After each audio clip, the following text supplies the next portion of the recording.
So at some point I'll get a green screen and then I can put gameplay footage behind me and be very professional. We'll just slowly build our way up. And then during like the MGS episode, it'll just be Kojima's face projected behind me the whole time. Yo, you guys follow him on Instagram, right? Yeah. He just keeps posting pictures of himself with celebrities and attractive women. He's what Neil Druckmann wishes he was. Oh, Druckburn. I just hope that Kojima, because he's very private about his personal life. I've tried looking into it before. I'm not sure if he's married, but I hope if he's not, he's just getting puss by the spoonful, baby. I hope that man is swimming in a sea of pussy, baby.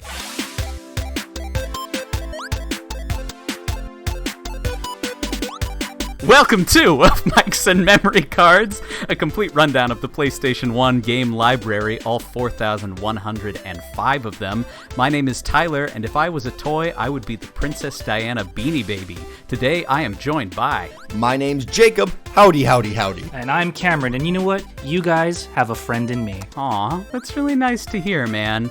And I think we've all got a friend in Toy Story 2, Buzz Lightyear to the Rescue. You gotta say the full title. Have we all seen Toy Story 2? Yes. Yes, absolutely. I mean, of course. We were born around the year 1990. We've seen it millions of times on VHS. It was for us. I should have made time to like rewatch it again because it's actually been a few years since I've seen the movie from beginning to end. That's why the game is so good, because it basically just plays the movie in little tidbits before. I mean, my favorite level. part is the entire sequence where you relive Jesse's background while When Somebody Loved Me plays in the back.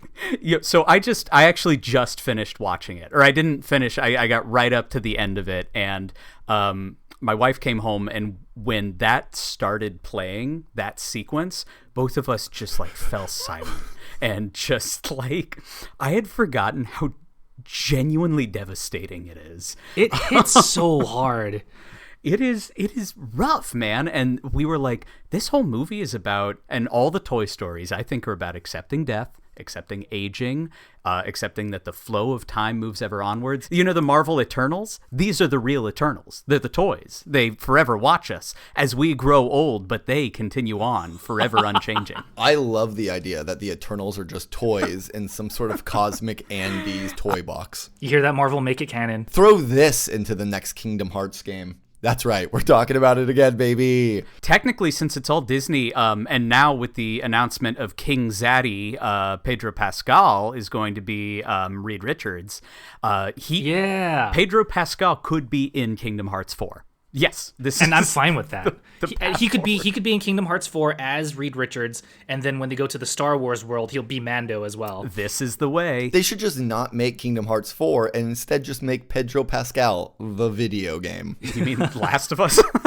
Yeah, also that. Yeah. No, you go to different worlds with characters that Pedro Pascal has played. So you'll go to the Last of Us world, you go to the Mandalorian world, the Narcos world, Fantastic Four world, the Narcos world. You can go to the unbearable weight Mexico. of immense talent, and you get to also meet Nicolas Cage. I think it'd be perfect. There have not been enough Nicolas Cage video games. I think I can say that full stop. Speaking of Kojima, Kojima and Nick Cage team up seems long overdue. Didn't they he posted a picture with Cage, didn't he? I fucking hope so. And those two slept together too. Yes. He's just drowning in that Nick Cage-o-see. He's in the cage. I'm done. I hate it. Or the cage is in him. I don't know. One of the two. I hate that. I hate me. I hate you. I'm reeling it. I cast it out. The line has been hooked. Have either of you played this game in particular prior to playing it for this week's episode? Yes. Oh yeah. Okay, good. Me too. I played it on. I had the N64 version, so that one. I don't. If I remember correctly, I don't think that one had the FMVs that played before every level. Correct. It couldn't handle FMVs. It was just still frames. I had the N64 version too. It's still frames with text over it. I used to love these, like when booting up this game and seeing not just Activision, not just Disney Interactive, but now I'm spacing on it. What's the other company? Traveler's Tales? Behind Traveler's Tales. And getting so excited every time I saw the Traveler's Tales logo play. And I remember renting, loving, and then having to return to the Blockbuster, and then buying Atlantis: The Lost Empire for the Whoa, PlayStation 1. And that was a game, it just, all it has in common with this is being another Disney property, but it never got delivered. It never arrived in the mail. That's rough. It was rough, but this makes up for it, revisiting such a wonderful game. I love Atlantis: The Lost Empire. I can't wait till we get to that episode because I just want to talk about the movie. That movie's dope. I have no follow-up to that. I just like it. And I think I don't think I put this in the outline, but we might as well mention it now. Traveler's Tales, now a huge company famous for the Lego games. So Lego Star Wars on the PS2 was kind of the first really big hit for them. They've been doing these licensed games forever, and then they're still doing licensed games, but I think there feels like maybe a bit more pedigree behind it now, and they've just been milking that cash cow for more than 20 years now. So when we visit them, and we'll get to that in the narrative, they're still pretty young, but know that the gentlemen in this story succeed and are probably pretty rich at this point, I should hope, from that Lego Star Wars money, all those various IPs they've worked on, Disney, Good Marvel, and DC, I believe, so they should be rolling in Indiana Jones, Harry Potter, I think. Lego Harry Potters too. There's a Lego Lord of the Rings. Yeah, right. And Lego Dimensions, and they just threw everything in there. Bravo, Traveler's Tales. They sure have traveled a long way. Hey, there it is. They should tell a tale of it. Do we have any prejudices against licensed games? Because I feel like at the time this came out, we were dumb kids who would get licensed games and not think too hard about their quality, but licensed games have definitely picked up an air of stink. Maybe at the time we were aware of that slight aura of smell, but I feel like now we look back and we go, oh, the developers just shit out fucking Wayne's World for the NES and we just ate it up. Yeah, I definitely have that kind of aura of stank emanating off of me towards these games, but I don't really think that was from this generation of video game. I think that came about largely during the PS2 era. I remember being really burnt by Finding Nemo. That game was awful. I played it beginning to end, but I was very disappointed. And then the future Pixar games also sucked. Like, The Incredibles was not very well put together. At least back then, like with Buzz Lightyear, it seemed like they were, like there wasn't like a model for doing it on the cheap. That was just sort of like factory assembly, put the pieces together and put a coat of paint on it in the shape of this IP and you have a video game. It actually felt like there was a little bit more like they were trying to do. And by the PS2 era, it was just like, I was really disappointed in everything except the Lord of the Rings, Two Towers, and Return of the King games. Oh, Those God. fucking ruled. Yeah, they're so good. So good. Other than like GoldenEye 007, just like when it came to like couch, same room multiplayer, or even like couch co-op, like Two Towers and Lord of the Rings, like definitely are up there. Just Lord of the Rings, a video game IP that has been milked essentially to death with Gollum coming out recently, which is not good. Like literally to the death. That is. I still want to play it just to see. I just have to see it. I'm that curious. would be a fun one. I'm morbidly curious. I would love though if we could get back to an era like I would gladly take IP centered games if it came with the resurgence of couch co-op, which I feel is quickly becoming a forgotten art. The games that do it tend to do it well, but there's just not enough of them. And if this year you were all like, hey, like play Turning Red. It's the couch co-op game where you play the little girl who turns into a red panda and her evil bitch mom. I'd be in. I think that's it's being very reductive of the plot of Turning Red. I actually really like Turning Red. That's like I the like Pixar movie I've most recently been all like, this movie, this studio still has it. There's some magic left. Something in there being beaten down by the Disney corporation. There's still some artists, I assume. Yeah. But to get to the end result of the game we're going to talk about today, we do have to follow two separate narratives, one for the film itself and one for Traveler's Tales and development of the game. Since Toy Story 2 is well known enough and we're, a game podcast, I'm going to skim through a lot of the Pixar and the Toy Story 2 film narrative and just focus on the game's origins. But let's talk a bit about Pixar and Toy Story 2, the movie. Now, depending slightly on your age, it's pretty likely that you've seen something by Pixar. And I wrote depending on your age. I think it's an ageless thing. I think there is a large percentage chance that if you're listening to a pop culture podcast, you've seen a Pixar film. I cannot imagine a world where that's not the case. No, I fully agree. It was 29 years ago that Toy Story came out. So you've had an entire generation to watch at least one. We should put the spoiler alert. We're going to spoil some Toy Story 2. I bet you didn't know about the twist villain. Disney's been doing them for a long time. It's also Hans from Frozen. In the later 90s and through the 2000s, they were one of the few animation studios to consistently put films that were both critically lauded and commercially successful. Pixar got its start probably way earlier than you'd think, though, with the initial seed of the company planted in 1974 with the formation of the Computer Graphics Lab at the New York Institute of Technology. However, the core Pixar team, the original core Pixar team, moved from the Graphics Lab to Lucasfilm at George Lucas's request in 1979. This group would then spin off into an independent group in 1986, officially named Pixar finally, with funding help from majority stakeholder Steve Jobs. They're just hitting the big ones. There's so many so many names attached to this origin story. And so comes another. There's so much intricacy to the story of Pixar, some of which actually involves Nolan fucking Bushnell, co-founder of Atari and Chuck E. Cheese, but we're going to skip ahead quite a bit to Pixar's early relationship with Disney. Now, Pixar produced a short called Tin Toy about a small one-man band toy which caught Disney's eye and won the Academy Award in 1988 for Best Animated Short. The base idea of a living toy was then going to be worked into a 30-minute Christmas special, which was ultimately shelved. And as a weird quick aside, there was originally going to be a pink bear in this Christmas special named Lotso, which was then reworked into the villain of Toy Story 3 2 decades later. He finally got his time in the sun. And during all of that, they just kept winning Academy Award after Academy Award after Academy Award. Just constantly. I remember when it was just an assumption that if a Pixar movie came out, it would be the best animated film winner. Like, there was no competition for a long time.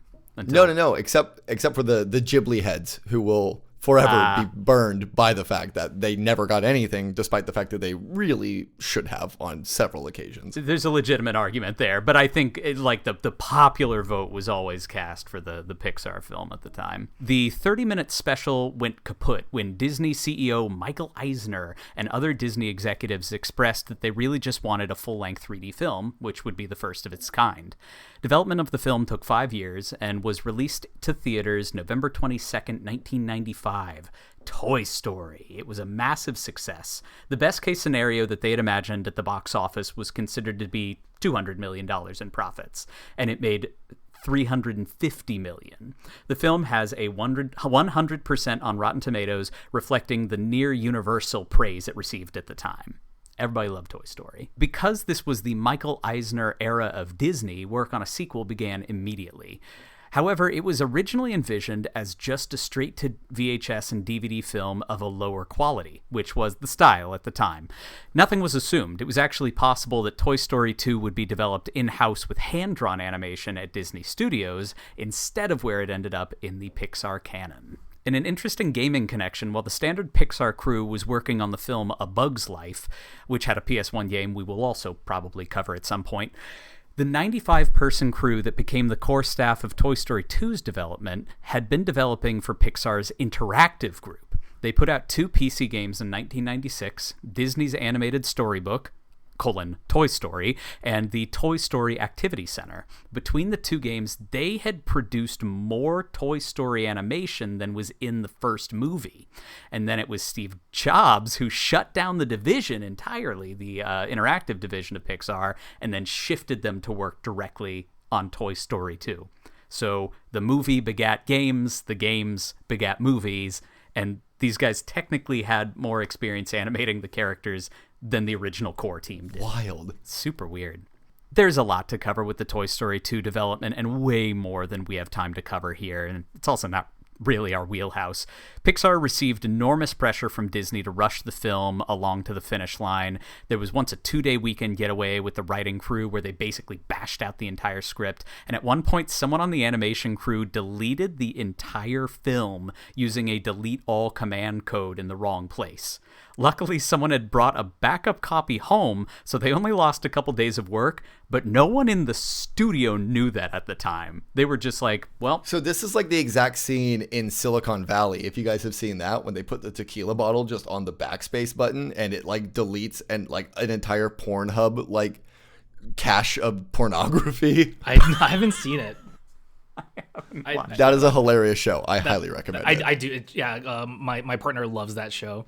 I heard about them accidentally deleting the entire film, and I think the reason somebody had a backup copy at home was because she was pregnant, so she was working remotely and had her backup copy. So thank God for pregnancy. And that, billionaires, is why you should let us keep working from home. Yeah. The pandemic may quote unquote be over, but I would really like to get some work done from my home office. What you're trying to say is that if billionaires enjoy Toy Story 2, then work from home should continue. I think that's a motto we can all get behind. It was extremely profitable because of the work from home model. The team frequently asked for delays and were always denied them, despite major shifts in the production staff behind the scenes. It's explained that this was for licensing partners for toys, promotional materials, and, well, probably this video game. The strain of overworking actually gave some animators carpal tunnel, and at least a third of the staff ended up with repetitive strain injuries. But before you lambast higher-ups for whipping them in the back to animate Buzz Lightyear faster, they actually imposed limits on work hours, the higher-ups did. But the younger members of the production staff purposely ignored all these rules for the sake of the product. True artists. Wow. Giving yourself hand injuries. Young people, again, being scabs for the man. Go you. And now they're in positions of power, and they're like, when I was younger, I used to ignore these restrictions. It shows them like look out the window and you hear, when somebody loved me, but it's just them like holding their arms in pain. Everything was beautiful. Yeah, you know that bit? I think it's in Toy Story 2, right? Where Andy drops Woody into the trash can in like a nightmare vision, and then like the hands grab him underneath. Those are the hands that were thrown away by these people with carpal tunnel. I don't want to play with you anymore. They all have robo hands, and that's how Pixar still puts out so much work. Now, however you view all of the following, the movie was a success upon release, premiering November 13th, 1999 at the El Capitan Theater and releasing to wide audiences in the U.S. on November 24th. It made $511.5 million at the box office against a budget of $90 million and has been nigh universally praised critically as possibly superior to the original film. And that's a price tag that nowadays Disney would consider a disappointment. Oh, yeah. If you don't make $1 billion, why are we keeping you around? We're going to make everybody lose their jobs. It took home an Annie Award for Best Animated Theatrical Film and the Golden Globe for the Best Musical or Comedy. Not animated musical or comedy, just period, musical or comedy, an award it only shares with two other animated films, The Lion King and Beauty and the Beast. Damn, that was a good solid year because Lion King was 94, Beauty and the Beast was 92, and then so 5 years later, not bad. All right, 90s, respecting animation as an art form. In short, despite a troubled production, Pixar's third film solidified the company's place alongside Disney Animation Studios as a producer of high-quality works enjoyed by both children and adults,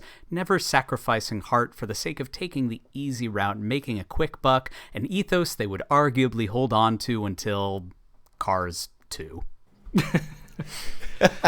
I didn't realize Toy Story 2 was their third film. For some reason, I thought it came out after Monsters, Inc. Yeah, it was Toy Story, Bug's Life, Toy Story 2, Monsters, Inc., Finding Nemo, The Incredibles, Cars, Ratatouille, WALL-E, Up, Toy Story 3, And then it gets murky for me. Yeah. Wow. That was fucking impressive.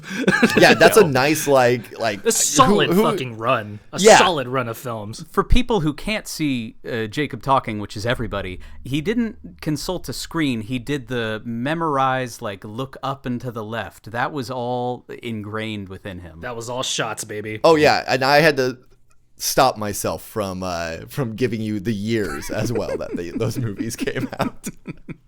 Now, let's talk about the game itself. Now we're going to shoot back in time once again to 1989 with the founding of development house that would end up making Toy Story 2, Buzz Lightyear to the Rescue.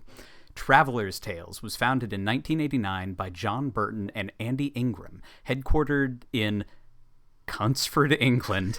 While there isn't much Say it, Tyler. Say it. What, I was like, you should bleep is it out another from here on out. The heavily redacted episode of Toy Story 2. This is why it's an okay word across the pond. It's just in every city name. It is spelled name. It is spelled, listeners, with a K, but otherwise it's Chelmsford. Well, there isn't as much to be said about Andy, who I'm sure is very great and does good work in his own right. He's the graphics and texture designer for Traveler's Tales in those early days.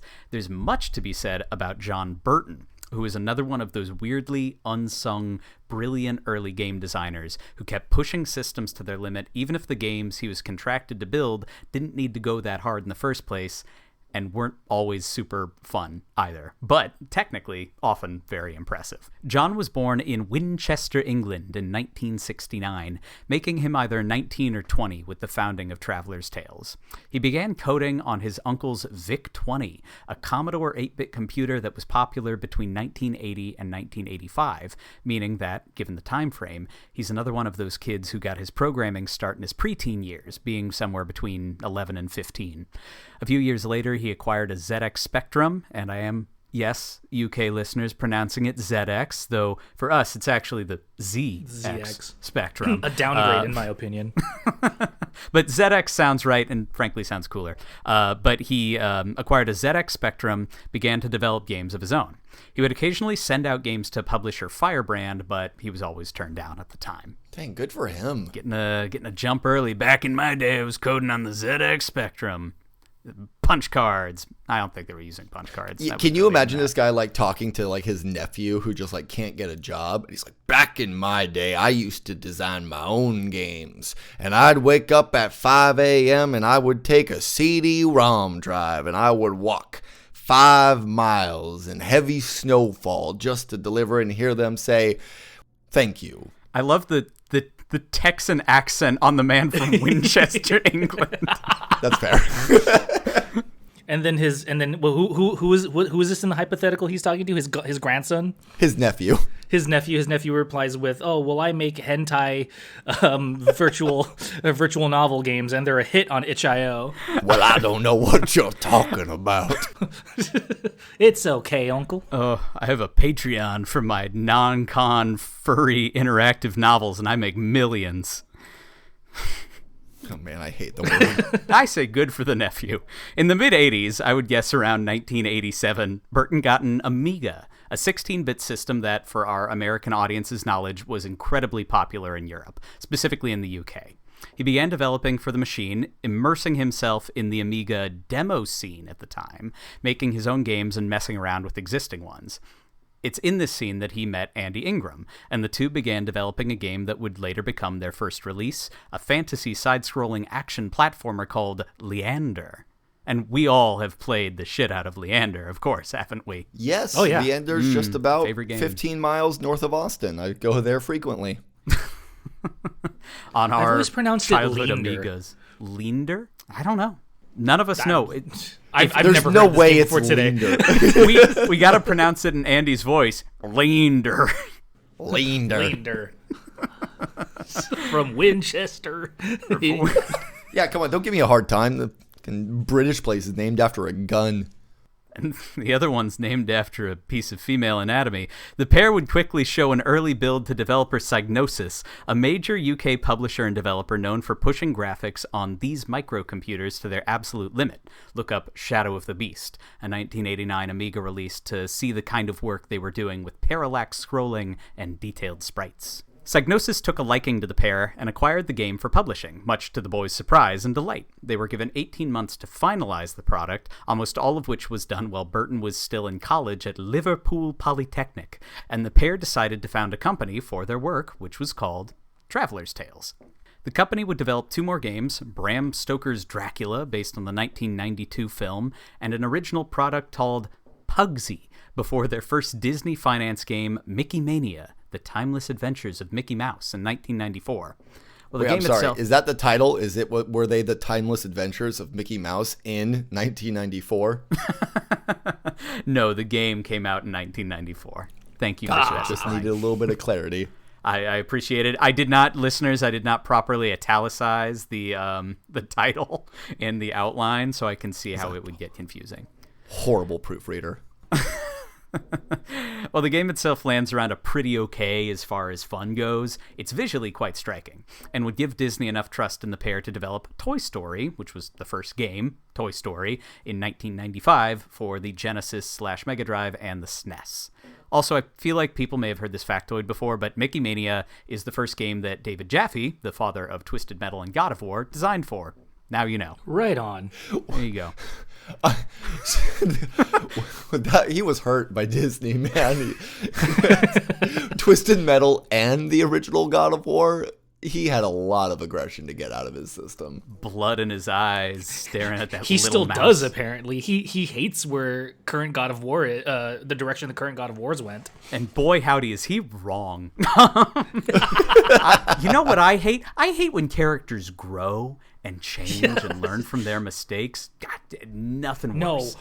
I hear what you're won't saying. accept anything more than one dimensions. But in 2024, I think what we're all looking for in our media is something to replace the anger and aggression that is just out there in the world every day. We need more just Kratos banging babes and then ripping their heads off.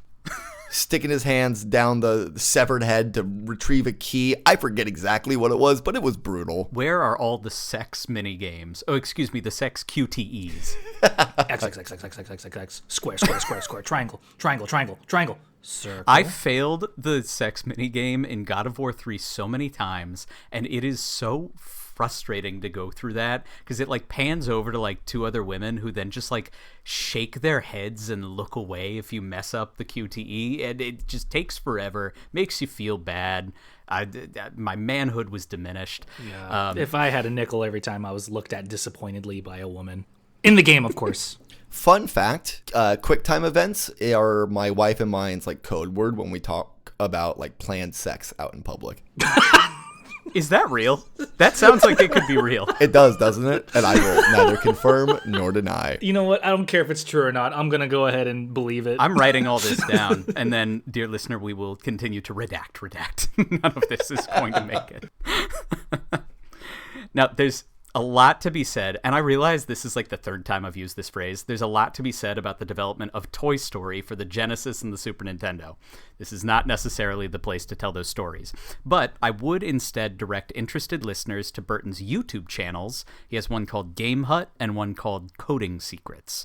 He goes very in depth about the actual code used to write these programs, which include one of the smoother first-person sequences on 16-bit consoles, which just so happens to take place inside the claw machine in Pizza Planet in goddamn Toy Story 1. I don't know. That first game is also so good. It's good. You can see snippets of his early demo scene work as well as materials from some canceled products. There's going to be a Mickey Mania 2 that he's got a lot of beta builds of, but there's nothing on anything Disney related following about 1998, and I assume this is when they started having him sign NDAs, when they realized that games were going to be more than just toys, especially as the games were developed alongside the films themselves, and so could give away some of Disney's more internal secrets as well. So I looked through these channels hoping to find something on Toy Story 2.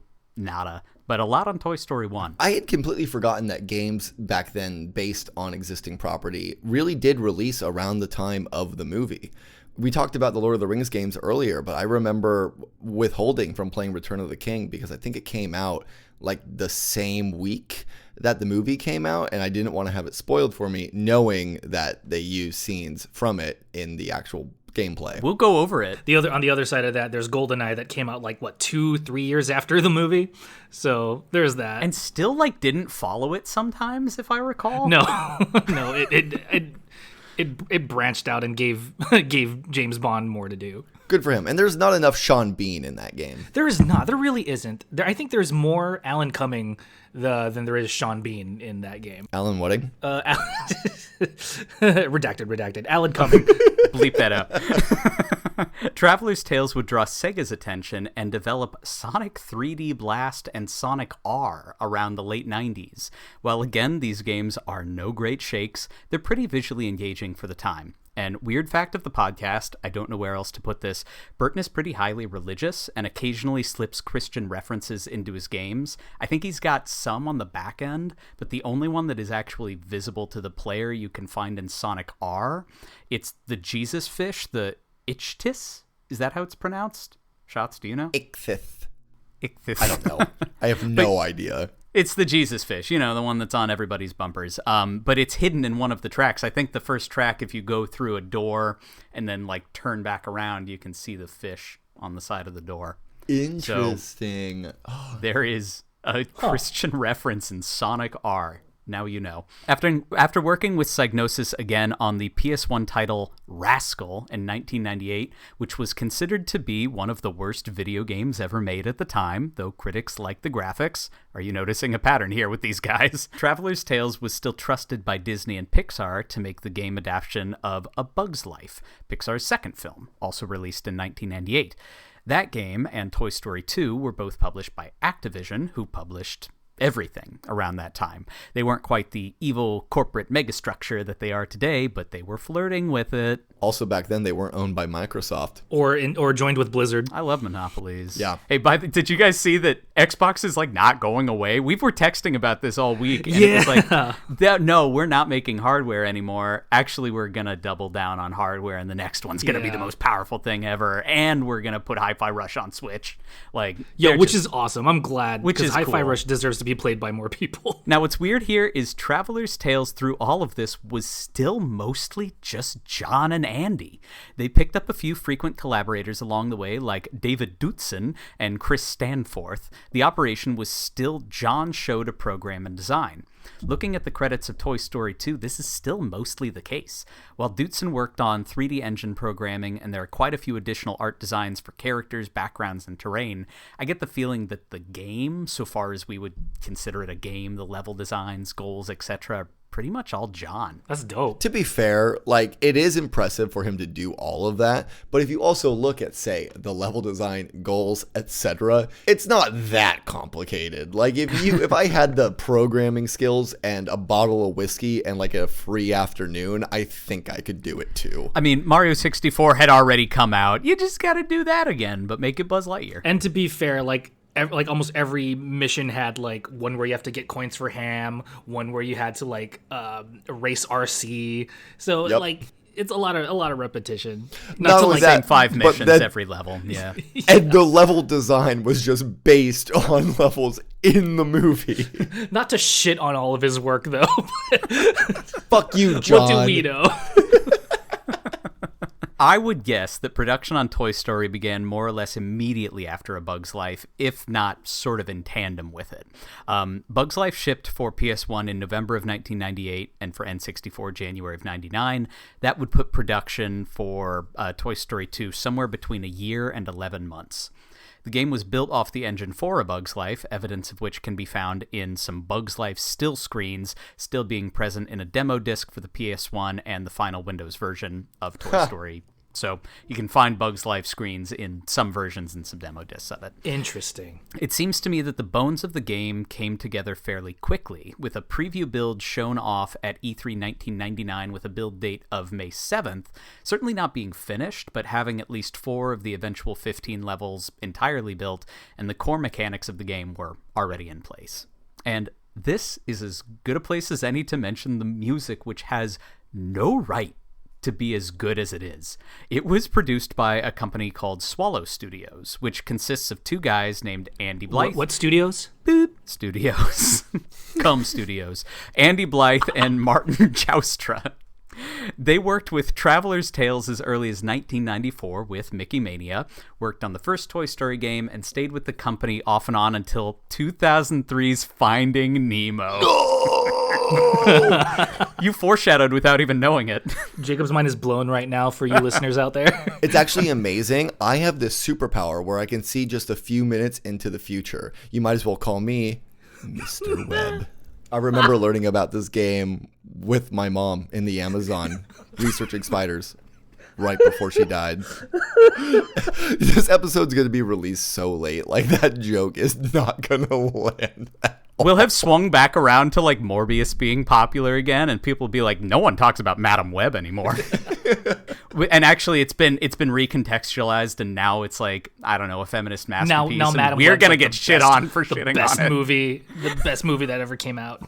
Madam Web 2. Can't wait for all the Electric Kotaku Boogaloo. articles that are actually Madam Web is very good. I can't wait to play the PlayStation 5 Madam Web video game tie-in.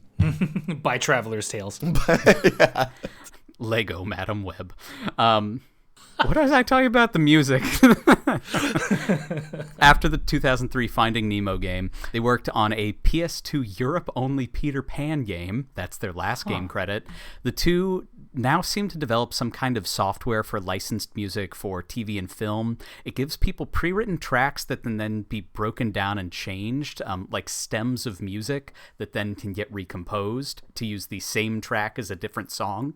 It's kind of neat. I don't fully understand it, but seems like a way to kind of make your own music on the cheap that they just license out to people. Yeah, I would love to look into that. That sounds really cool. I've heard from a lot of my like film circle, people who are way better at it than I am, it kind of reminds me of sort of modular filmmaking, which is this very real fear that that's sort of like the direction the industry is going, where you almost have like building blocks that are almost like open source, and that you can take it and you can sort of build your own movie out of like pre-existing assets, which becomes even more available with like AI. And you mix music into that, we could be living like 10, 20 years in the future in a world where like no movie is a monocultural event. It's just like, just make whatever you want with these pre-existing renderings, and now you have your own fan movie that can live in your head and you don't have to talk to anybody ever. That's scary. Well, even now with that that new AI, I don't even remember what it's called, but that basically you just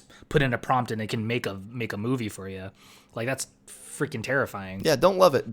Get out of here, Swallow Studios. Why don't you go swallow your own bleep? I don't think it's AI. I think you actually get the stems and you have to move them around yourself. But I don't know if that's good or bad. I don't know. I'm not the filmmaker That or musician. sounds better than AI. I don't think it's AI related though. And because I feel like it was composed by a human, and then you're just allowed to break it up and rearrange it. Yeah. Well, there's probably a whole philosophical discussion there that we won't get into, but I will say that second track, pretty good. It's a little doo-wop ditty. Hey, Toy Story 2. The game eventually released on November 16th. This would have been 1999. Now, this was a few days prior to the premiere of the film, but about a week... this was a few days after the premiere of the film at the El Capitan, but about a week before the wide release, meaning that much of the movie's plot, including the villainous twist of Stinky Pete the Prospector, spoiler, could have been spoiled to any overeager children who finished the game within that first week before the movie came out. So exactly as you were saying. But no child in their right mind would have spent their time playing this game, because that weekend, a different movie premiered at #1 in the North American box office. Do you guys know what movie it is? What's the year again? 1999, November 16th. Is it The Matrix? It's not The Matrix. Let me give you a hint. It was an animated movie for which we all got a gift at the box office when we purchased Pokemon the first movie. It was Pokemon the first movie. Oh, no shit. Cameron, you didn't even let me finish the hint. It was like you were given a gift. Pokemon the first movie. Because I got that Mew card. We all got the Mew card. I think I still have it. Wow. I can't believe this was around the same time. For some reason, I put those in totally different, like, I don't know, categories of eras of me on my era's tour, one of them was Pokemon and the other was Pixar. Well, that's only because, Tyler, on the weekend of November 21st, between Pokemon the first movie and Toy Story 2, we were given another Pierce Brosnan 007 movie, and that was when you went from one era to the next. There it is. That was the paradigm shift. Which one was it? Die Another Day? The World Is Not Enough. Die Another Day wasn't until 2003, and that movie is a tragedy. A tragedy. It's tragic. The reviews for the PlayStation version were average, settling around 6s and 7s out of 10s. While, again, the aesthetics of the game were praised, the gameplay was criticized, particularly the camera. Still, of the early licensed Traveler's Tales releases, this seems to be one of the better regarded entries. As far as sales go, it was among the top 10 best-selling PS1 games of December 1999 and sits just under 1 million in U.S. sales alone. Did about 640,000 copies in Europe, while the game was later released as a greatest hits title with the horrible, garish, awful green box art. This version seems incredibly difficult to locate to the point that I'm not actually sure it exists. I tried to find any for sale. You can't. It's on some listings as being part of the greatest hits line, and I feel like I swear like I may have seen it when I was a kid, but I'm not sure if it's real or not. So that's a mystery. What person in their right mind would give up and just even think about putting up for sale a greatest hits title? That is a treasure that you keep forever. There is a 1.1 version of the game, specifically because of a problematic enemy that shows up in the back third of the game. Starting in Al's penthouse, a stereotypical Mexican gunslinger enemy appears, which was an original creation of the game. No such character has appeared in either of the films or in any of the related media. The design features a thick, dark mustache, a bullet bandolier, and a sombrero. Shortly after the game's release, a peaceful protest of 120 mestizo activists took place outside Activision's headquarters. What? I have a puppet from the 90s that I got in Puerto Vallarta, Mexico. That is a red-faced Mexican with a gun and a bottle of Corona in a sombrero hanging on my wall because an old street vendor gave this to child me when I was like 6 years old. I'm sorry. I'm amazed that he's apparently in this game. In Toy Story 2. It is, so like in the game, he's got a big mustache and he's a little like thicker, but that is remarkably close to the character in the game that was so my God. Racist that there was a protest outside of Activision. I love the fact that this character did not exist in the movie, and then for the game, they're like, hey, how can we make this racist?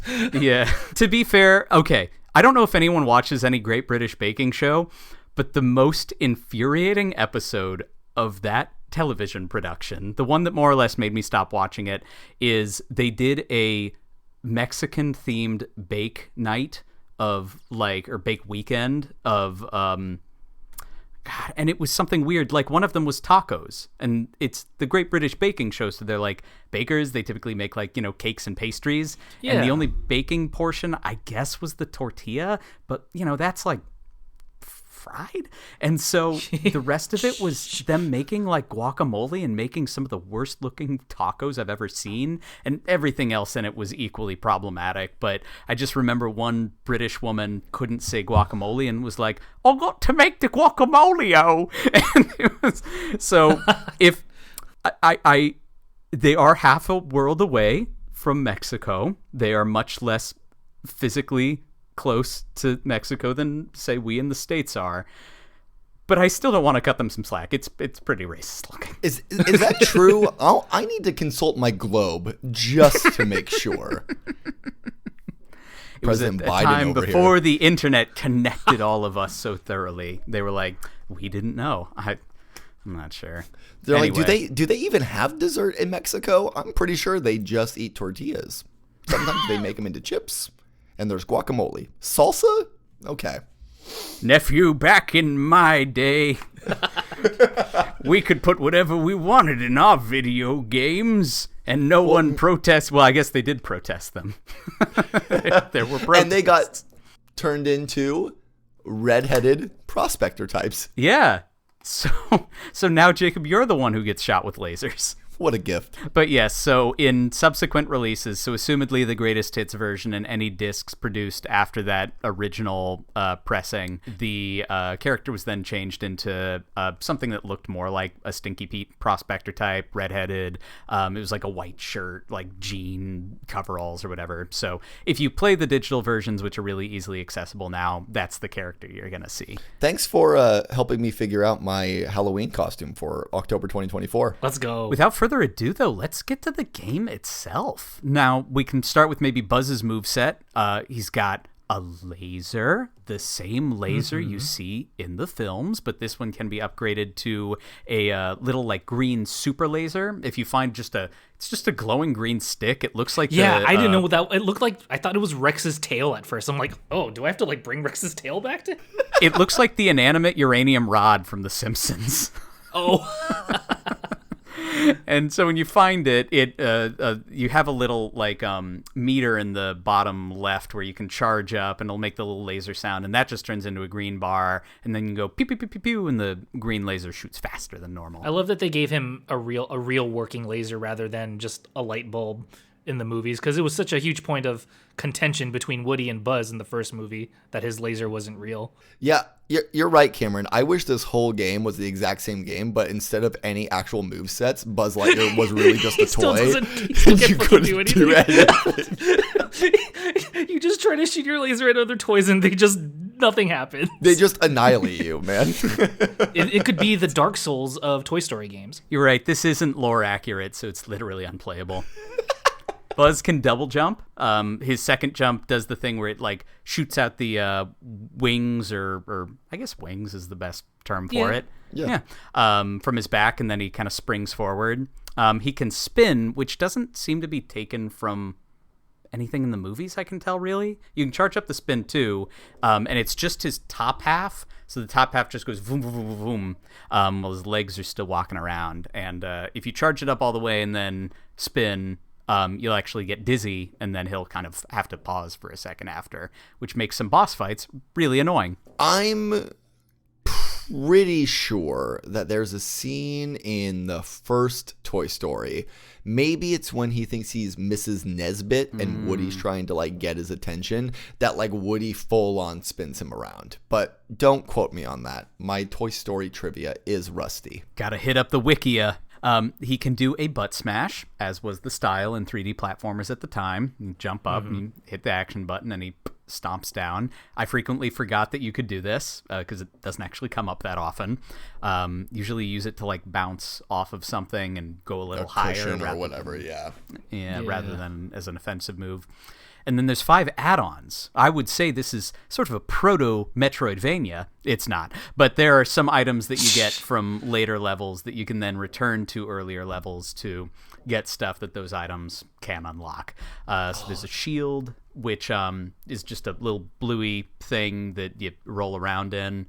You get that in the first level, and then you just have it forever. There's a disc launcher, which is... takes the place of the laser. There's some enemies that you can only defeat with the disc. There's a rocket boost, which helps you with races and getting over stuff. A grappling hook, which only comes up like twice. And then hover boots, which also only comes up like twice. Most of these only like come up twice. You find it in one level, you remember which level you need to go back to get the one Pizza Planet token, and then you go back and you do it. Those hover boots were rad, though. They are Proto Ratchet and Clank. There's some Ratchet and Clank here, actually. I can see that. Yeah. And actually, kind of when you go into the first-person view, which is L1, which has Buzz's reflection a full 3 years prior to Metroid Prime. Yeah, that tripped me out. Especially because it's like it's Buzz like winking, like focusing, and he's like, ooh. He's kind of got like Popeye. the Pixar face. Yeah, the one like cocked eyebrow. Is that the Pixar, the DreamWorks face? DreamWorks face. God, Yes, thank you. Sorry, DreamWorks face. The Megamind. And R1 locks onto enemies in this view, and then also like things you can destroy in the environment to undo latches or free up like cabinets that then open and close on their own. It was also extremely, because I was playing this on PSP, right? And so there's no L2 and R2 to move the camera around. So it's like you can kind of use a little bit with like movement, like the camera. It's like if I start moving left, suddenly like the camera will adjust a little bit like behind me. And you can use the thumbstick to also like, do that movement. But for the most part, it's just really awkward and really clumsy.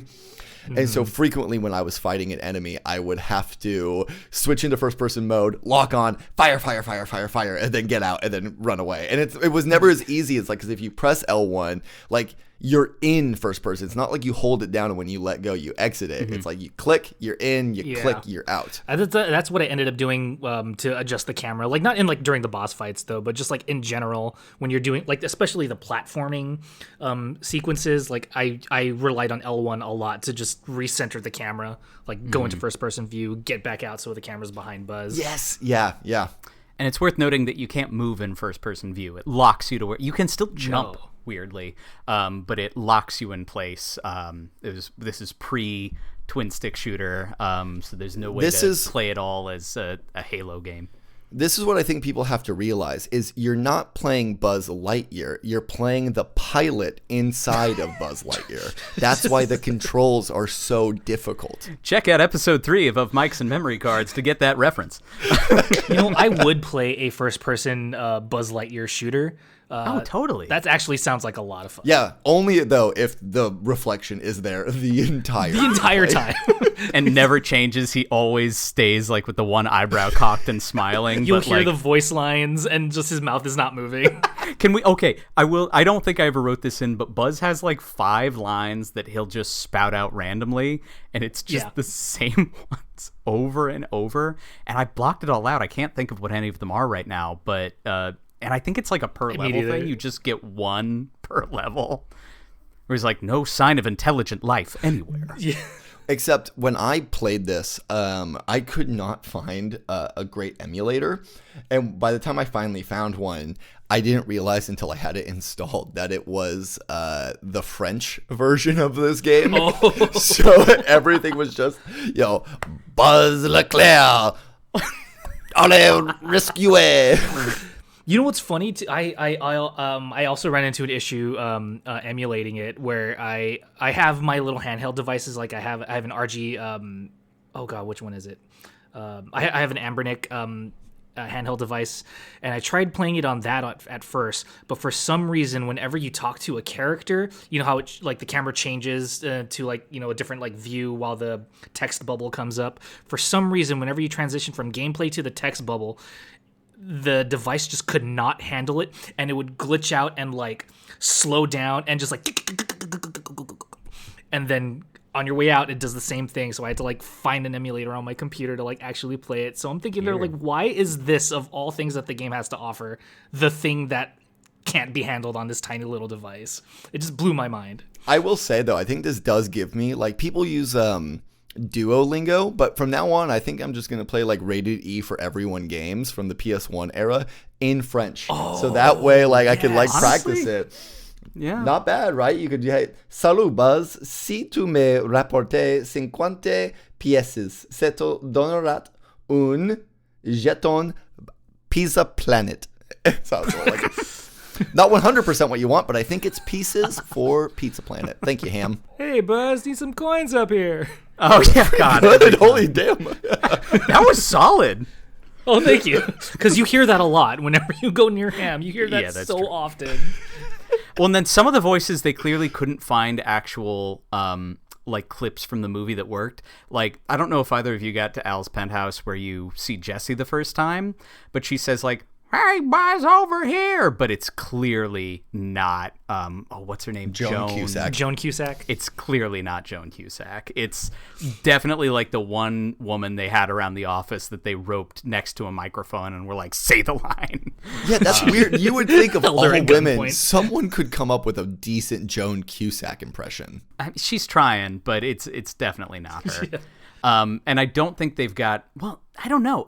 It might be Kelsey Grammer. Because all the Stinky Pete says is like, "Ow," but, someone could probably fake Kelsey Grammer going "ow" pretty easily. Yeah, you could just watch an episode of Frasier. It's got to be in there. Oh, baby, hear the blues are calling. I love Frasier. There will be, as stated previously, there will be no Frasier slander on this podcast. Now, did you guys know there were 2 camera options, though? Because there's one that's preset, which sucks. And then one that, so the preset one kind of stays behind Buzz and is maybe, if you don't have an L2 and R2 button, the better way to go. But there's a different mode called, I think, passive mode, which plays more like what we would think of a third-person game today, where you have to press L and R2 to move the camera around. It shifts, I think, a little bit with your movement and to not collide with objects. But I swapped out and found that to be a far superior camera system as I went deeper into the game. Funny enough, I did get the little tutorial bit that told me that, and it told me again in French, and I did translate it, and I understood how to do, or what I needed to do. I just never really got around to how to do it. What's this? El pause? Le pause? Le pause. Now, levels. Every level has, as we stated, 5 objectives, and they never change. You can get 50 coins and talk to Ham. You fight a boss. So there's sub-bosses in each of the regular levels, and then every 3 levels, there's a larger boss. We can go over it later. You find 5 lost little guys, different little guys. Just some little dudes, little critters or little alien guys. Depends. Little army men. Yeah, they're army men, sheep, twice the Weeble Wobbles. I'm trying to think of what else. The green aliens. I think that's about it. There's some other ones in some of the other levels. A race or a speed challenge. So this is either you're racing the RC car, or weirdly Slinky will be like, get 5 things in this amount of time. It's like the most annoying one is the construction level. You have to jump around some what is basically quicksand to find like 5 wrenches before they disappear in 45 seconds. Oh, I remember that one. What does Slinky need with 5 wrenches? Terrible things. We got to bleep it out. A dog could do many things with 5 wrenches.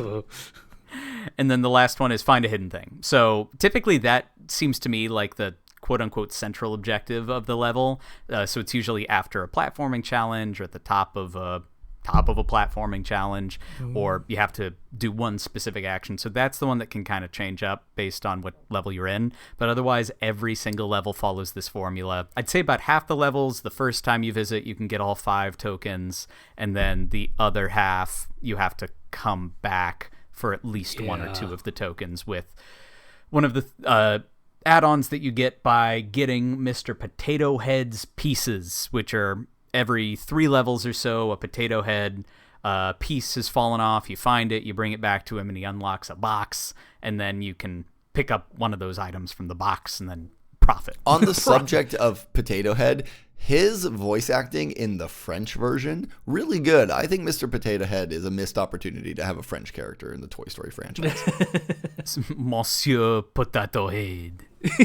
Monsieur Papa Frite. Or maybe that's Spanish. Yeah. I don't know. Yeah. What is Papa Frite?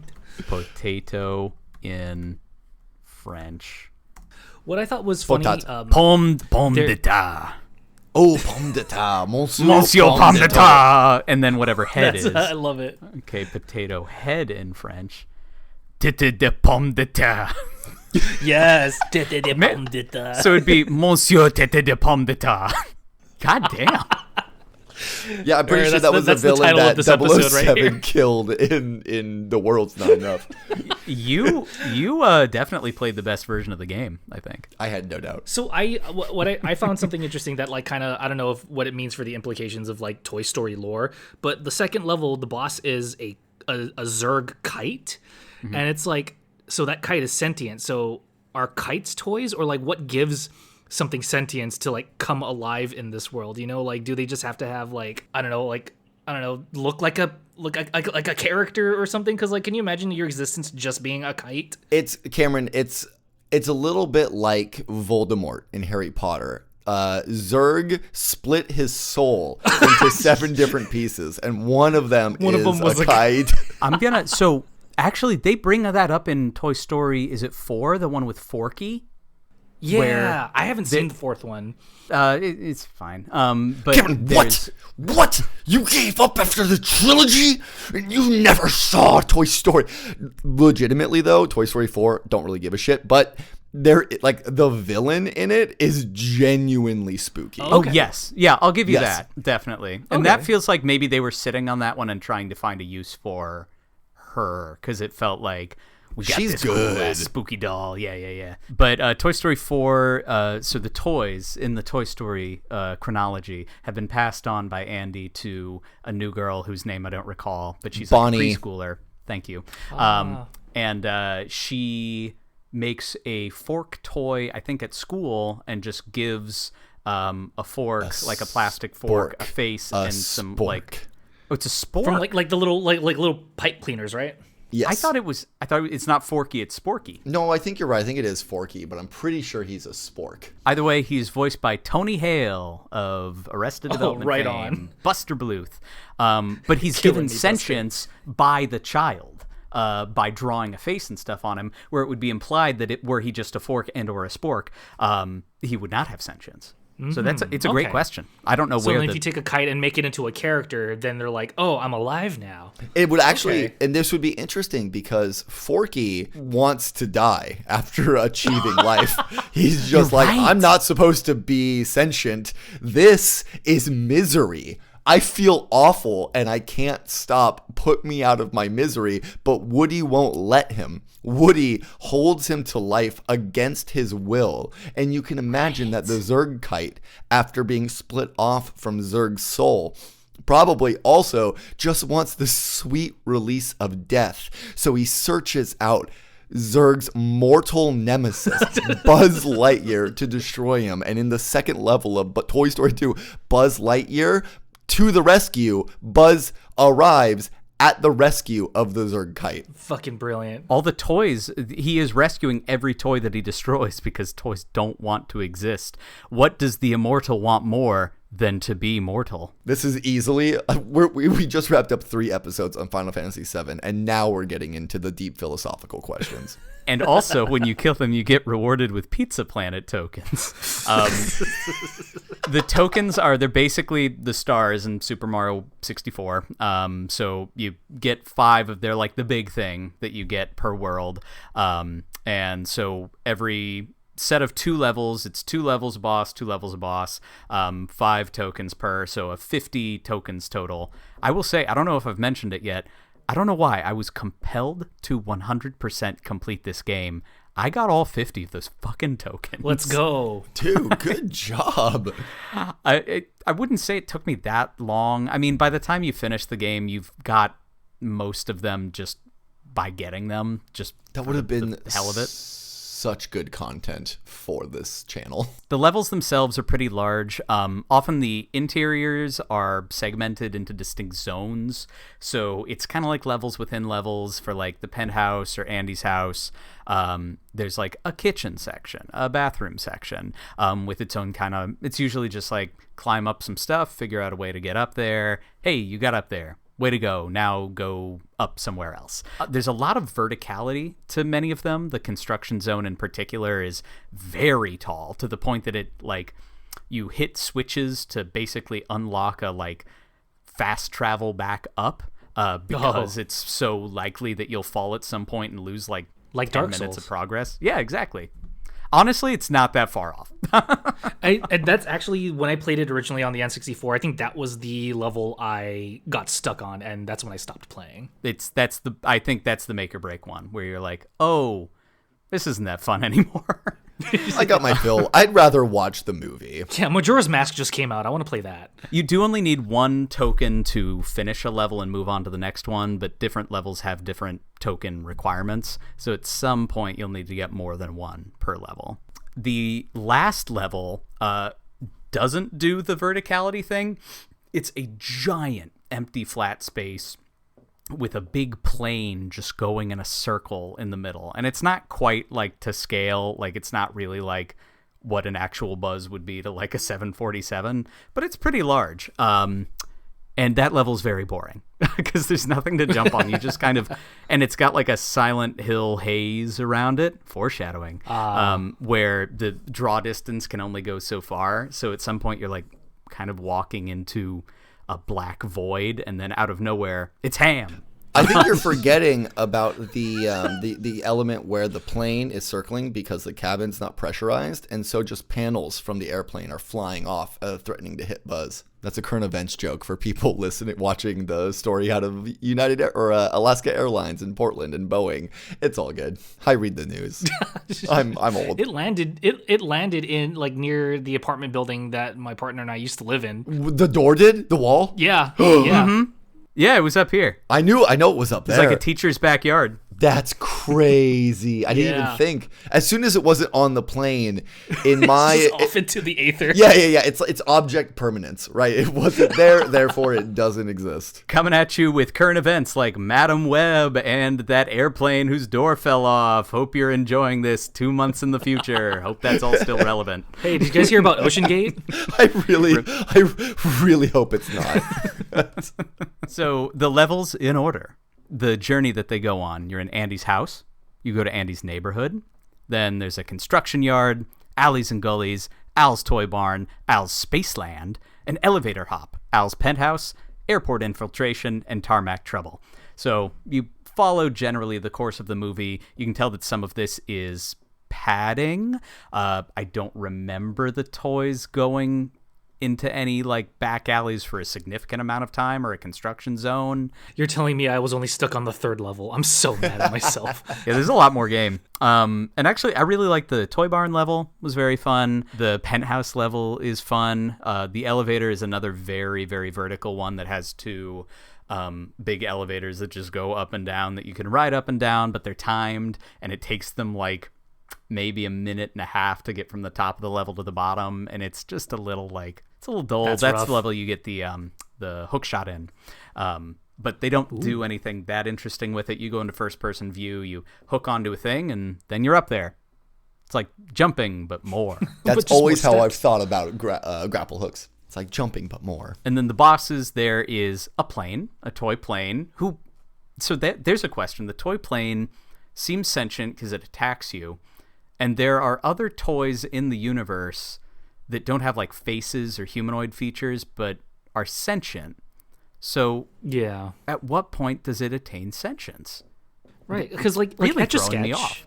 Yeah, the Etch-a-Sketch walks around. The Speak and Spell walks around. There's a like wooden train set that Andy has that just rolls around the room. But Battleship doesn't come alive. Right, a game doesn't come alive because there's also video games in the world. Toy Story 2 starts with them playing a Buzz Lightyear video game. Yeah. But the video game, and I believe by proxy the console, are not sentient. Yeah, they don't explore that until later with Wreck-It Ralph. The second boss is a slime ooze for reasons I don't understand. And that was the first boss where it was like, oh, we're doing the British design philosophy of just kind of a battle of attrition here, where there doesn't seem like a way you can win it without just kind of getting hurt and just eating the lives that it because when you die, you don't like get shot back to the start of the level. You just resume back where you died. So even if the boss has been damaged or whatever, like it remains damaged. So it's just like a bigger health bar more than anything else. And with some of these other bosses, especially at the end, there's one where I could not figure out how to avoid the damage, and you just spin at it and get hurt and just do more damage than he does because your health bar is higher. It's not great. There's a UFO that spawns other enemies. You fight Zurg at one point, and then the last fight is Stinky Pete with a gunslinger and a blacksmith. You actually fight all 3 of them, very unceremoniously fight Stinky Pete in like the second to last level, and then fight him again with 2 other sub-bosses at the end. So the last boss is just 3 sub-bosses cobbled back together at the same time. And that's really all I have to say about the game. Yeah, it was pretty fascinating the first time I died, and I was just like, wait, so there's no punishment? Nothing. It doesn't matter. Like I can Not a single consequence. I could just hang out in the ooze and die. All right. Once again, all the immortal wants is to be mortal. They can't die. I can't wait to pick up the what is it? The Dow, according to Toy Story 2, Buzz Lightyear to the rescue. The true ending of the game is actually if you let it get a game over screen. Otherwise, it just loops infinitely, and you just have to keep playing it. It's Once again, the true ending is going outside and touching grass. I didn't get very far in any of my playthrough of this game, but I'm assuming Woody comes into play at some point later on. Like, is he like a quest giver in the later levels, or is he just not an element in this game at all? It's Buzz Lightyear to the rescue.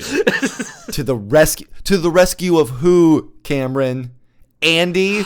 You think Andy's being held hostage by Zurg? Woody. Yeah, the Woody model shows up only in the last section, like during that last boss fight, up in like sitting on some baggage in a plane, where the fight takes place, is a little Woody model and a little Jesse model, and he goes, "Oh boy, you gotta help me, Buzz," and then afterwards he goes, "Thanks for helping me, Buzz," and then you get a film clip of the end of the movie. We could do legitimately, I think. I want to say, like, because Tom Hanks had a ton. I don't know. Maybe it's not Tom Hanks. I want to say it is, but there's like a couple of actors who just voice like a bunch of animated characters, or like their movies wound up being like adapted to video games. Maybe even Tim Allen, and there were like the actors who would play those voices in every game, even though it wasn't the original actor. It was some actor who could do like a convincing portrayal of that person. And we could do a whole episode just about like an actor's filmography there. In the case of Tom Hanks, if he is not available to do the voice of Woody for like a game or like anything that isn't the major movies, it's his brother. Yeah, Jim Hanks. Really? Mm-hmm. It's Tom and Jim? Yeah. Dude. So it's probably Jim doing the one voice line here. But in anything that, Thanks isn't... for saving me, Buzz. Yeah. In anything where he's not making millions, if you hear Woody, it's probably Jim. Yeah, very cool. Big fan. Fascinating. Does anyone else have anything to say about the game itself before we kind of move on to the aftermath? Not so much. I mean, I was genuinely surprised that, it still kind of held up. Like, I know it didn't get the warmest reception back then, but it was nominated for a Nickelodeon Kids' Choice Awards back at that time.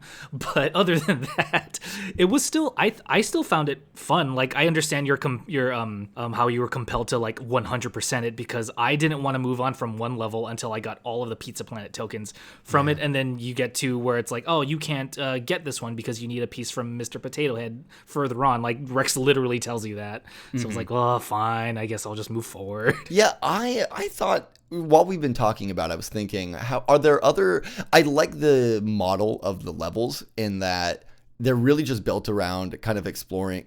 Granted, it's the same gameplay mechanic level after level, but that's really what the game is there for. It's not trying to tell some sort of like supplementary story, or like in my least favorite version of a video game story, the Lord of the Rings, the Third Age, the like Final Fantasy turn-based ripoff, where it follows a crew of like not the Fellowship but like their equivalent, just trailing behind them basically in case the Fellowship fails.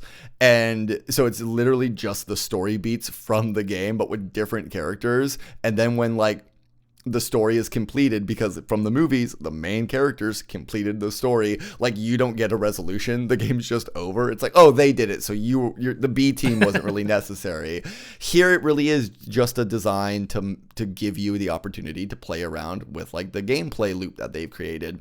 And I don't know, maybe like roguelikes are kind of what do that now, where there really isn't like an emphasis on story. It really is on level design and just playing around inside that level. I don't know if that's the closest contemporary to this kind of gameplay, because even most platformers had a story that you were progressing throughout, even if it was, get revenge on Neocortex. I feel like there were two schools of thought, and I think there's always been two schools of thought with the platformer. It's been either the reach the goal, and the subheading of that would be reach the goal as quickly as you can.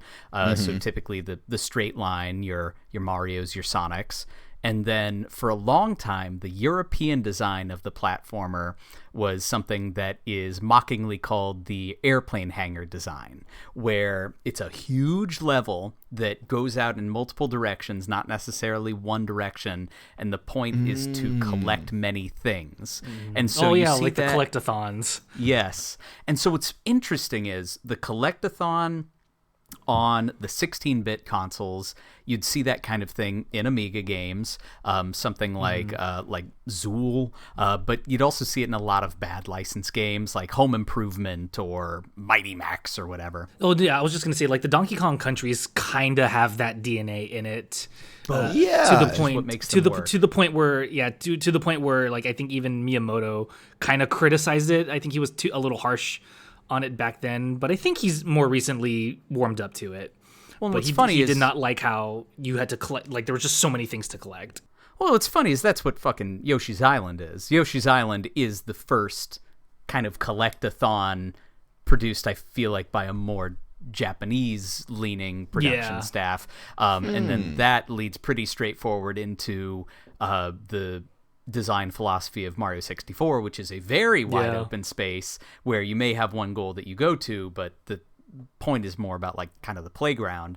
And so that airplane hangar design moved from something that was European centric to something that was then universal, because you were seeing it in those Japanese design houses, and then Americans would try and ape that with their platformers as well, and that became the style at the time. So your Glovers, your Banjo-Kazooies, your DK64s, your Toy Story 2s all leaned more towards that kind of platformer, while you still had something like Crash, which was still using the Sonic Mario ethos. And then the collect-a-thon definitely died essentially with, like, I would say it tried to hold on for the PS2. The last one I can think of that was like, I think had any significant marketing push was Vex. I don't know if you guys remember that. Vex. I have no idea what you're talking about. Yeah, Please look up Vex after this. Vex was, they tried to do like a dark character platformer where it had the same design philosophy of like, oh, I've seen this character. You've seen this ad. I'm sure you've seen this ad. And he has these like big claws and he looks mad. But it's just fucking Banjo-Kazooie. I did play this game. I played it. I liked it. Oh, dude, yeah, that Vex dude, he was hot. Wait a minute, Brian Cox voiced the villain in this game? Really? No effing way. I didn't know that. But to me, Vex was the death knell of that. And then it wasn't until we all got a nostalgia boner for that style of design when we all grew up and were like, why isn't anyone making those games I liked as a kid anymore? And then you had like Yooka-Laylee, which is not very good. And then I would say like maybe A Hat in Time is the most successful 3D platformer to sort of ape the style. But you're right, Jacob. There's not that this type of game is very specific to its era. And I feel like it's one of those things, much like how a boomer shooter now is really just aping boomer shooters of the past and often don't have too much to say themselves. Like, that being said, like, Dusk is just Quake, but perfected. Dusk the game is maybe better than Quake the game. It's fantastic. I think there's the possibility that we could see games like this in the future that are genuinely good, but I don't know if we just have nostalgia for these games because they were of the time, or if there is genuine value to them. Like, I still like going back to play Mario 64 and Banjo-Kazooie, but only those two. I tried playing Banjo-Tooie recently. I have too. That game's balls, dude. It's not good. It's too big for its own good. That's an airplane hangar. Yes, that's the sort of the trend that happened, and now seems to be a concerted effort where games want to give you a sandbox, but a smaller sandbox. In fact, Tyler, you used the term in describing the airport hangar. At one point you said playground. And I was all like, that is kind of what you want, is you want a playground with lots of different equipment in it, but a confined space, but different things that you can go and do. Different just opportunities to like play the game in this style. Actually, probably the last game that I played that really achieved this was Astro's Playroom on the PS5. Yeah, which is super fun. Yeah, and just as a Sony fan, like an Astro. You're right, that's the closest thing. And it was really good, and it was great with the haptic controls. When we get a PS5, I'm jumping on that. Dude, it's so good. Yeah, it only takes a few hours. It's great. Yeah, it's really fun. Can you imagine like playing this game on like the PS5 like haptic controller, like double jumping and like maybe feeling like a rumble in the controller as like the wings went out? or Yeah. just the different things that you could do. Like the laser, you could like hold down L2 and it's just like Returnal has a great thing where it's all when you go to fire, you like main fire is holding down the trigger buttons halfway, and then they have a special alt fire which is takes longer to charge and you have to pull the trigger down all the way. And you would think that would be like really annoying and that you would constantly be trying to do alt fire, but it is so perfectly designed. I would just love Buzz Lightyear to the rescue with haptic controls is what I'm saying. Remake Buzz Lightyear to the rescue. Disney, Pixar, Traveler's Tales. Use a sliver of that money. Do it. We want it. The fans demand it. We three guys that two people are listening to at best demand it. You're going to eat your words. Two of the three of our partners, one of them is lying about listening. And actually, but the shots that leads us quite well into other versions of Toy Story 2. The PS1 game was re-released as a PS1 classic for PS3, PSP, and the Vita, and then in 2022 included for PS4 and PS5 via PlayStation Plus. These are by far the most accessible way to play the game today and come with a rewind and save state feature built in. Weirdly, this game is playable on every generation of PlayStation console. That's fantastic. They knew their priorities. Now, there's ports. So the N64, PC, and Dreamcast all had ports. The PS1, N64, and the PC/Mac versions all released at the same time to coincide with the film. They're essentially identical, though graphically, to me, the N64 version seems a little bit smoother, but the music on the PS1 definitely sounds nicer since it's CD quality.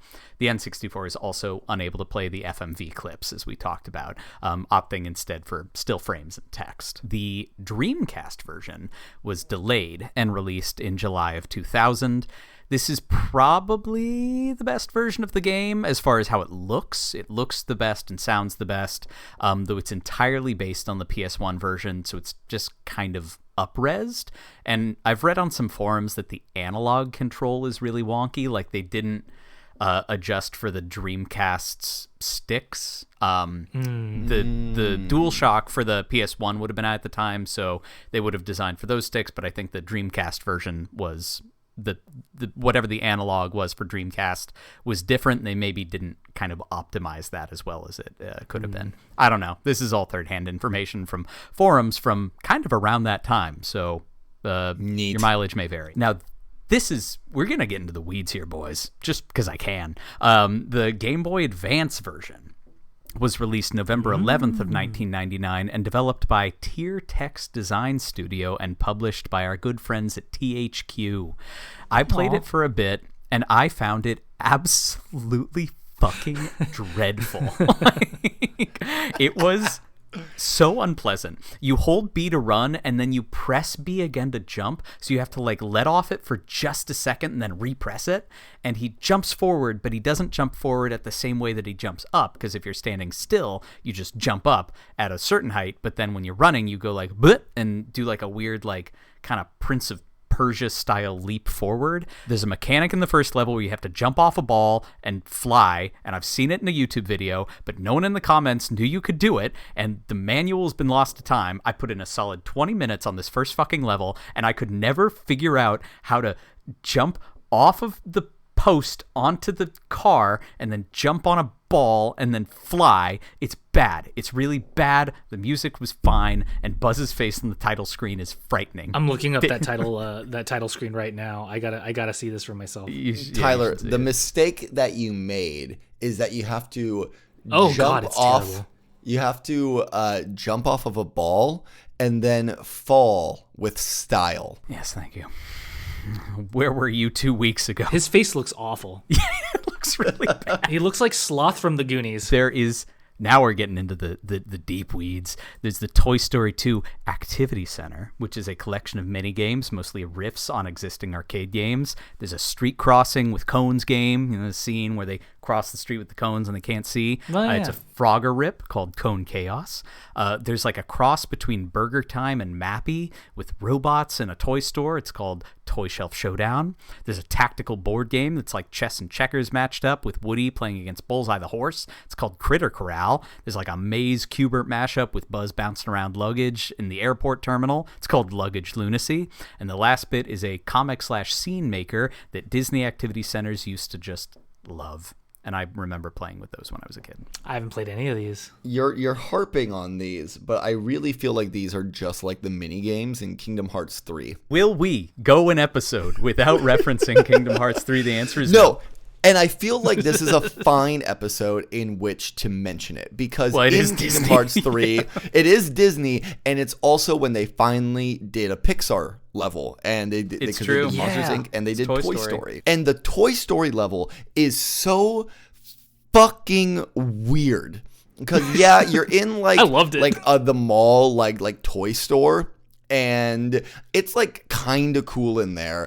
And then because, Tetsuya Nomura was all like, let's just throw every game style into this game a little bit. It's all like, all right, so at one point you're going to hop into these mechs and you're going to fight them. And it's kind of cool when you're in the toy store.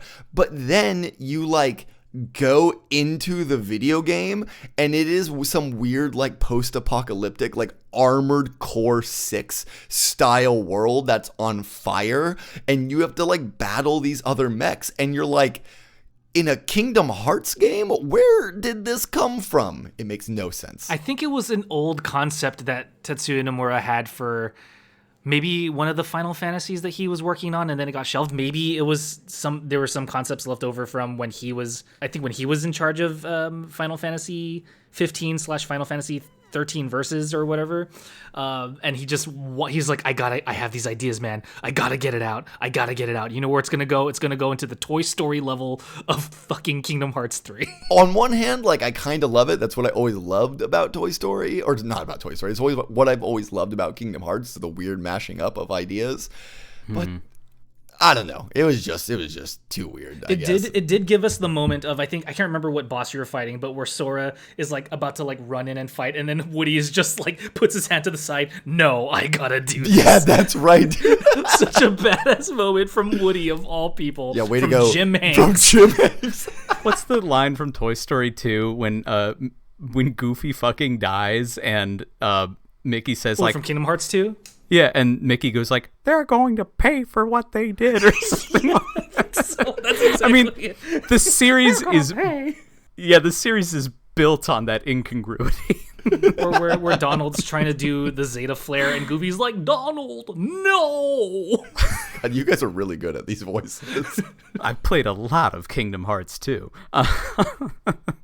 All right, we're going to move on to the edutainment. There's Toy Story 2 Operation: Rescue Woody for the V Smile. Have you guys heard about the V Smile? No. Hard Really? no. Me neither. This came out for a system I'd never heard of for children, a purely educational, quote-unquote, TV learning system. Now, it didn't have cartridges. It had smartridges. It was produced from 2004 to 2010.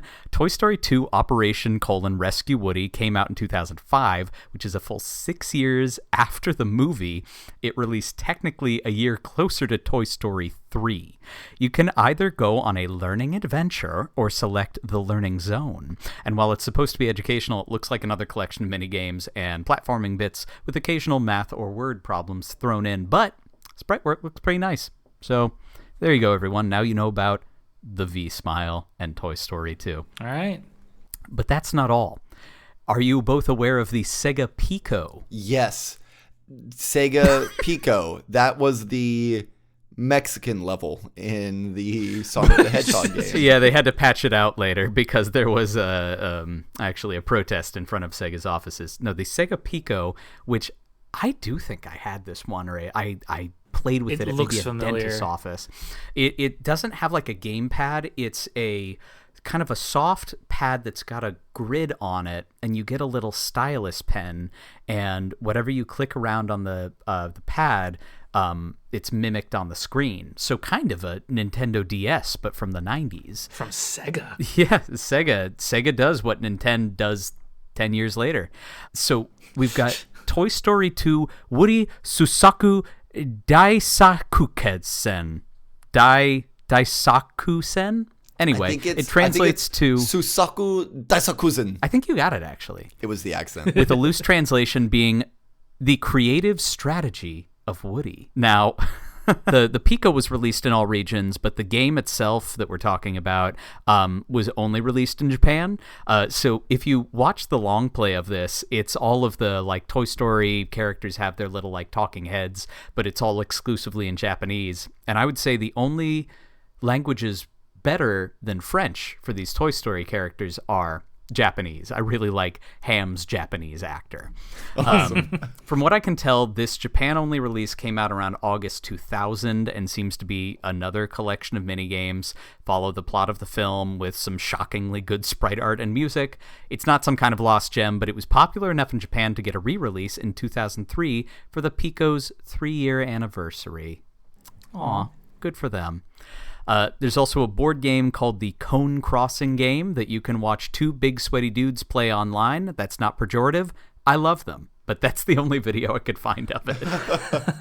I also found a bunch of Flash games, one of which is considered to be lost media, and the people in the lost media subreddit are going ape trying to find it. They can find the page that it was played on, but they can't find the Flash info itself. Toy Story 2, Rescue Woody. If anyone out there has it, I'm sure there's people who would be very happy for you to give them that Flash file, but we don't have time to cover anything else here regarding that. There's 2 more Toy Story games that would release on the PS1, which conceivably we'll talk about one day.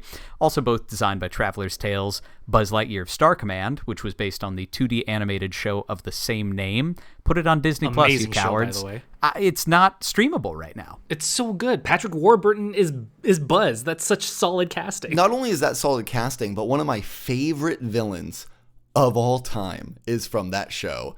The energy vampire Nos 4A2.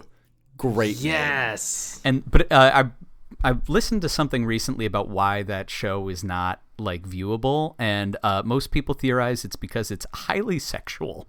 Because the little robot guy is super horny, and then there's the lady with like. Yeah, and then there's the lady with the big head. She's got like kind of trying to seduce skin. Buzz. Yeah. Oh no, I don't know her. Because he has like 3 partners at Star Command, and one of them's like a ginger turquoise woman, like basically the color of my iPhone. She can walk through walls. It's like Minerva, I think, is her name. She can walk through walls. Oh, I'm pretty sure that was her power. That's highly erotic. Yeah, and that's Nicole Sullivan, so another good voice actor. Oh my god! But no, there was like a slinky like femme fatale, but with like a giant nebula or like a Saturn head. You can't describe a woman in a Toy Story adjacent property as slinky, because I definitely was all like the dog. I missed that entirely. She's actually a sexy slinky dog. Make it happen, artists online. Rule34.com. It's already there. Oh no. Control Shift N, and we'll look that up. We'll look that up later.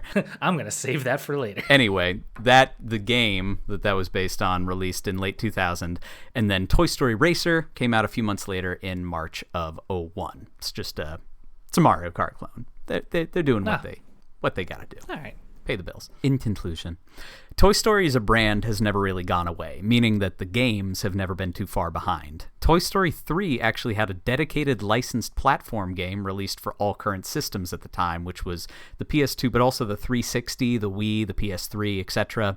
And that was in 2010, which is well after the licensed game boom of the 90s and 2000s. I've always felt the release was a little anachronistic because of this. Toy Story characters would appear in titles like Disney Infinity, and I'm sure they appear in all of Disney's many mobile titles. There's also a great Disneyland ride I think it's called Toy Story Mania, where you have this little like pull gun and it like moves you to like screen to screen and you shoot at little targets. The wait is always 45 minutes, but it's a good time. That was I've good. done that. But I know, Yeah. I'm thinking of Buzz Lightyear Astro Blasters is what it was called when I was there. When Also you're in, like, fun. the Yeah, wait, cart. that's the one I'm thinking of, actually. That game one's was in great. Disneyland. Toy Story Mania is in California Adventure, I think. Got it. It's really important to me that you get this right. What with all the Disney rides that show up in Kingdom Hearts 3. Now, while and I'm sure all of us can admit this is not the finest game we've ever played, I felt myself coming back to it throughout the week. There is a simplicity to it, and I cannot deny the warmth of nostalgia, not only for this game and this film, but for this era of product. There's a soft warmth to it that soothes me, despite of and in spite of its faults. It serves as a reminder that games, like toys, have the identity given to them by their creators, but are then given a secondary life built by the kids who experience them. See, I find a kind of Marie Kondo-esque joy not just in games, but items. There's a power in recognizing the effect that they had on us, however small, because even a quiet smile of a sliver of childhood joy can burn brightly in the dark days we find ourselves in now. Rather than feel silly for playing with games and toys into my adulthood, I choose instead to focus on the joy that play can bring, and I celebrate the rough edges of this game as I celebrate my own. Neither one of us is perfect, but both of us are trying our best to carve a moment of joy in a chaotic world of noise. How fucking profound, man. I think what you're trying to say there, Tyler, is at the end of the day, you've got a friend in these games. Bring it back around, baby.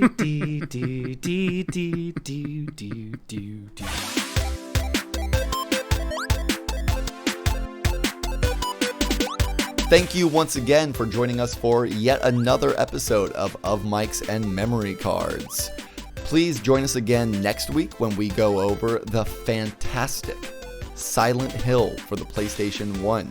In the meantime, please don't forget to subscribe to this podcast. And as always, I'm Jacob. I'm Tyler. And I'm Kameron. And you've been listening to Mics and Memory Cards. You got a friend in me.